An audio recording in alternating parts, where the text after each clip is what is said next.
انچینٹڈ forest کی سرسبز و شاداب وادیوں میں ڈریک نامی ایک نوجوان اژدہا رہتا تھا۔ اپنے خوفناک رشتہ داروں کے برعکس ڈریک قد میں چھوٹا اور فطرت سے ڈرپوک تھا۔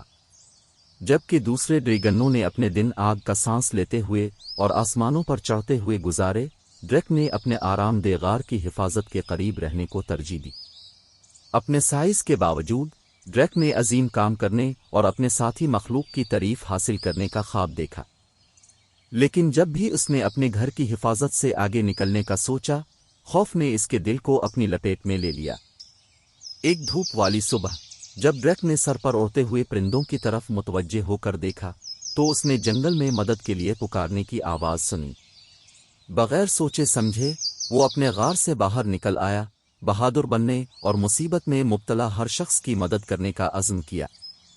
پریشانی کی آواز کے بعد ڈریک جلد ہی جنگل کی مخلوقات کے ایک گروپ پر آیا جو ایک ساتھ لپٹے ہوئے تھے، ان کی آنکھیں خوف سے پھیلی ہوئی تھیں۔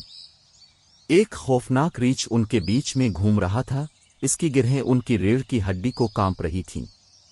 اپنی پوری ہمت پر زور دیتے ہوئے ڈریک نے آگے بڑھ کر ریچھ کا سامنا کیا، اپنا سینہ باہر نکالا اور جتنا لمبا ہو سکتا تھا کھڑا ہوا۔ اس کی حیرت سے ریچھ رک گیا، اپنے سامنے کھڑے چھوٹے ڈریگن کو دیکھ کر حیران رہ گیا۔ ایک گہری سانس کے ساتھ ڈریک نے بہادری سے کانپنے والی آواز میں کہا، ان مخلوقات کو چھوڑ دو کیونکہ میں ان کی حفاظت کے لیے حاضر ہوں۔ ریچھ ڈریک کی دلیری سے متاثر ہو کر پیچھے ہٹ گیا اور واپس جنگل کی گہرائیوں میں جا گرا۔ جنگل کی مخلوق نے خوشی کا اظہار کیا اور ڈریک کو گھیر لیا، اس پر تعریف اور شکر گزاری کی بارش کی۔ اس دن سے آگے ڈریک پوری زمین میں بہادر ڈریگن کے طور پر جانا جانے لگا۔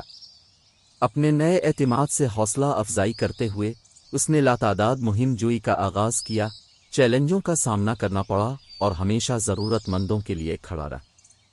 اگرچہ وہ قد میں چھوٹا تھا، ڈریک کا دل کسی ڈریگن کی طرح طاقتور تھا اور اس کی بہادری نے ان سب کو متاثر کیا جو اسے جانتے تھے۔